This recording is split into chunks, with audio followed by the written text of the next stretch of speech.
sick of her, and just afore the baby was born he gin her $500 and left her." A murmur of surprise ran round the room, accompanied with a look of incredulity, which Grandma Nichols quickly divined, and while her withered cheek crimsoned at the implied disgrace, she added in an elevated tone of voice, "It's true as the Bible.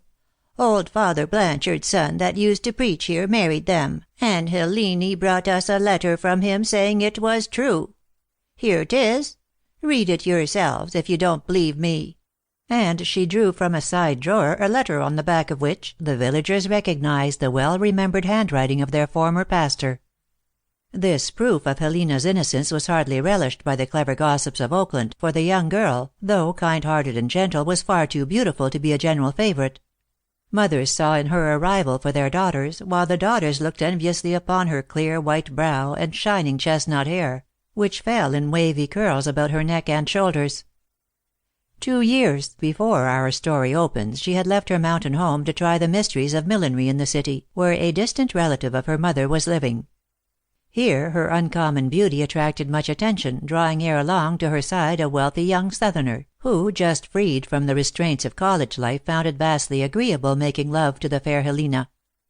Simple-minded and wholly unused to the ways of the world, she believed each word he said, and when at last he proposed marriage she not only consented, but also promised to keep it a secret for a time, until he could in a measure reconcile his father, who he feared might disinherit him for wedding a penniless bride.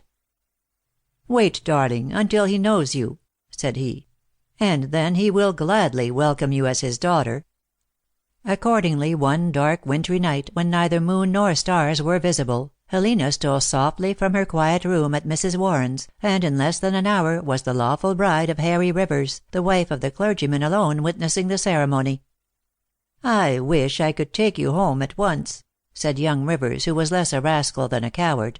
"I wish I could take you home at once, but it cannot be. We must wait a while." So Helena went back to Mrs. Warren's, where for a few weeks she stayed, and then, saying she was going home, she left and became the mistress of a neat little cottage which stood a mile or two from the city. Here for several months young Rivers devoted himself entirely to her happiness, seeming to forget that there was aught else in the world save his "beautiful Lena," as he was wont to call her. But at last there came a change. Harry seemed sad and absent-minded, though ever kind to Helena, who strove in vain to learn the cause of his uneasiness.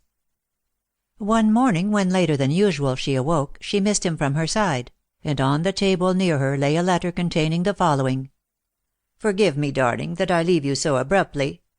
Circumstances render it necessary, but be assured I shall come back again. In the meantime you had better return to your parents, where I will seek you. Enclosed are $500, enough for your present need. Farewell. H. Rivers." There was one bitter cry of hopeless anguish, and when Helena Rivers again awoke to perfect consciousness, she lay in a darkened room, soft footsteps passed in and out, kind faces, in which were mingled pity and reproach, bent anxiously over her, while at her side lay a little tender thing, her infant daughter, 3 weeks old. And now there arose within her a strong desire to see once more her childhood's home, to lay her aching head upon her mother's lap, and pour out the tale of grief which was crushing the life from out her young heart. As soon, therefore, as her health would permit, she started for Oakland, taking the precaution to procure from the clergyman who had married her a letter confirming the fact. Wretched and weary, she reached her home at the dusk of evening, and with a bitter cry fell fainting in the arms of her mother, who, having heard regularly from her, never dreamed that she was elsewhere than in the employ of Mrs. Warren. With streaming eyes and trembling hands the old man and his wife made ready the spare room for the wanderer, more than once blessing the fearful storm which for a time at least would keep away the prying eyes of those who, they feared, would hardly credit their daughter's story. And their fears were right, for many of those who visited them on the night of which we have spoken disbelieved the tale, mentally pronouncing the clergyman's letter a forgery got up by Helena to deceive her parents. Consequently, of the few who from time to time came to the old farmhouse, nearly all were actuated by motives of curiosity rather than by feelings of pity for the young girl mother, who, though feeling their neglect, scarcely heeded it. Strong in the knowledge of her own innocence, she lay day after day watching and waiting for one who never came.